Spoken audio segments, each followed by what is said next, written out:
mi nombre es María Camila Quevedo y hoy les voy a hablar sobre algunas aplicaciones de la integral definida, pero enfocada en la ingeniería civil. Bueno, hay que tener en cuenta que la integral definida es una herramienta muy importante en las matemáticas, ya que estas se utilizan para calcular cantidades relacionadas con la acumulación, como lo es el área, el volumen y la longitud. Por eso, en la ingeniería civil se utilizan para diseñar puentes, túneles, carreteras, canales hidráulicos y estructuras. Hoy les hablaré sobre tres aplicaciones muy importantes, como lo es área entre curva, volumen de sólido y longitud de área. Primero les hablaré sobre el área entre curvas. El área entre curvas consiste en calcular la región encerrada entre dos funciones. Eso se ve en secciones de terreno o canales hidráulicos. La integral definida lo que permite es calcular el valor exacto de esa región. Pero para calcular esa región entre dos curvas se aplica la fórmula general, que es área igual a la integral desde A hasta B de f de x menos g de x por el diferencial p de x. Es decir, que se integra la función superior menos la función inferior en un intervalo determinado. En esta imagen se puede ver un ejemplo claro que es la recta y igual a x y la parábola y igual a x al cuadrado. Entonces, lo que tenemos que hacer es primero observar cuál es la función superior y cuál es la inferior. Se ve que la recta es la superior y la parábola la inferior. Después igualamos las funciones para encontrar los puntos de intersección. Nos da que los límites de integración es 0 y 1. Ya por último, solamente queda reemplazar esos límites de integración en la fórmula. Nos quedaría que el área es igual a la integral desde 0 hasta 1 de x menos x al cuadrado por el diferencial de x. Haciendo toda esa fórmula, solo reemplazamos en 1, ya que en 0 da 0. Entonces nos quedaría 1 medio menos 1 tercio. La respuesta de esa región sombreada es igual a 1 sexto de unidades al cuadrado. Otra aplicación de la integral definida es el cálculo de volúmenes. En ingeniería civil esto es fundamental, ya que cuando se inicia una obra se necesita saber la cantidad de concreto que se va a usar, cuánta tierra se va a excavar y la capacidad que tendrá un tanque de almacenamiento de agua. Pero muchos de estos objetos tienen formas especiales que se generan cuando una región plana gira alrededor de un eje y así se forma un sólido de revolución. Ahora que ya sabemos que es un sólido de revolución, la pregunta es ¿y cómo se calcula el volumen de eso? Bueno, la integral definida permite hallar la capacidad exacta de ese sólido generado, en lo que ayuda a diseñar túneles, tanques o tuberías. Se utilizan tres métodos diferentes. Está el método de discos, que es cuando en el sólido no tiene huecos en el centro. También está el método de arandelas, que es cuando hay una región vacía en el centro de la figura. Y por último, el método de cascarones cilíndricos, el cual usa capas cilíndricas para hallar ese volumen. En esta imagen podemos observar la gráfica de la función y igual a raíz de x. Si vemos muy bien, tenemos la curva que va desde el origen hasta el punto x igual a 4 y encontramos el área bajo esa curva, que es la que está sombreada en azul. Pero lo que se quiere calcular es el volumen de ese sólido que se forma cuando giramos esta área alrededor del eje x. Al hacer ese giro se genera un cuerpo sin huecos en su interior. Esto quiere decir que pertenece a un sólido de revolución. Y por esto vamos a utilizar uno de los métodos para calcular su volumen. Vamos a utilizar el método de discos, ya que este no presenta huecos en su interior y funciona dividiendo este cuerpo en muchas rodajas delgadas, calculando el volumen de cada rodaja y luego sumamos con la integral para obtener su volumen total. Y para esto hay una fórmula, que es volumen igual a pi por la integral de a hasta b de f de x al cuadrado por dx.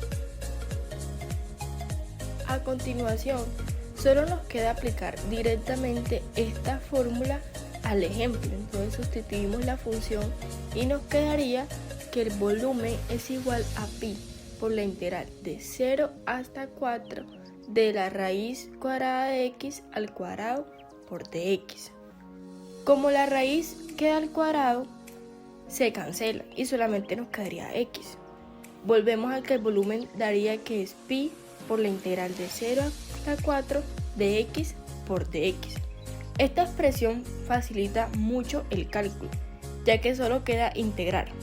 Obtenemos que el volumen es igual a pi de x al cuadrado sobre 2 y solo nos queda reemplazar con 4 y 0 la x. Con 0 da 0, así que no se tiene en cuenta. Reemplazamos en 4 y nos quedaría que el volumen es igual a 8pi. Y por último tenemos la longitud de arco. Esta permite calcular la distancia real que hay en una curva. Es diferente a medirse en una recta, ya que en una trayectoria curva hay que tener en cuenta varios puntos para dar ese valor exacto.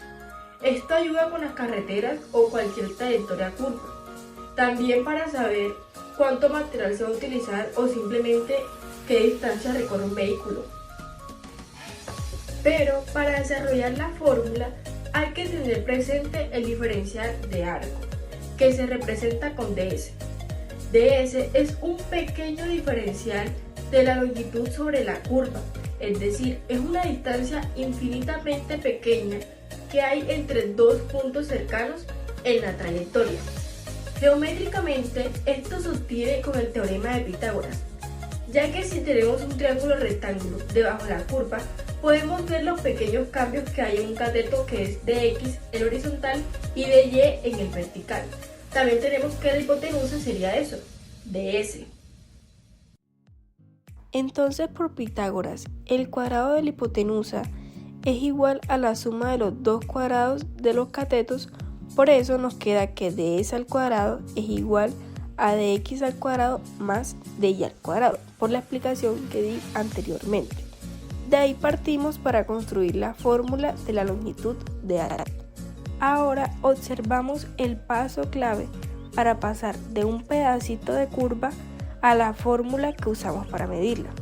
Como ya partimos de Pitágoras, eso no nos sirve para integrar porque tenemos dos diferenciales mezclados. Entonces lo que hacemos es sacar factor común de x al cuadrado. Al hacer eso, dentro del corchete nos queda que de x al cuadrado dividido entre sí mismo es 1, más de y al cuadrado dividido entre dx al cuadrado es justo la derivada de y sobre dx al cuadrado. Nos queda entonces que ds al cuadrado es igual a 1 más la derivada al cuadrado todo multiplicado por dx al cuadrado. ¿Y por qué hacemos esto? Porque ahora se puede sacar raíz y me queda ds igual a la raíz de 1 más la derivada al cuadrado por dx. Y ese ds es el pedacito que es infinitamente pequeño de longitud. Pero cuando integramos todos esos pedacitos de a hasta b, obtengo la longitud total de la curva. Por ello, decimos que sea f continuamente diferenciable en un intervalo y se define s de x como la longitud recorrida sobre la curva desde un punto inicial hasta un punto cualquiera que es x. Y la fórmula nos quedaría que s de x es igual al integral desde a hasta x de la raíz cuadrada de 1 más f' de u al cuadrado por el diferencial de du. Para que la fórmula funcione bien, la curva debe ser una curva suave, es decir, que no tenga picos ni saltos bruscos. Esta no puede tener tampoco esquinas, ya que así no dará un valor exacto. A veces, la curva no se expresa como y en función de x. En estos casos utilizamos las ecuaciones paramétricas, que es cuando tanto x como y dependen de una tercera variable, a la que llamaremos t. Ahora le demuestro con un ejemplo cómo sería esto. Si tenemos que x es igual a coseno de t y y es igual a seno de t, donde t va desde 0 hasta pi medio, miren que ya la fórmula cambia. Ya sería que la longitud de arco es igual a la integral desde a hasta b de la raíz cuadrada de la derivada de x respecto a t al cuadrado más la derivada de y respecto a t al cuadrado por el diferencial de t. Derivamos x, ya sabemos que la derivada de coseno es menos seno y la derivada de seno es coseno. Como ya tenemos las derivadas, lo que hacemos es que las sustituimos en la fórmula, dando así que la longitud de arco es igual a la integral de 0 hasta pi medios de la raíz cuadrada de menos seno de t al cuadrado más coseno de t al cuadrado por dt. Aquí vemos una identidad trigonométrica que dice que seno al cuadrado más coseno al cuadrado es igual a 1, quedando así la longitud de arco igual a la integral de 0 hasta pi medio de 1 por dt. Y resolviendo esa integral nos quedaría que la longitud es igual a pi sobre 2. Muchas gracias.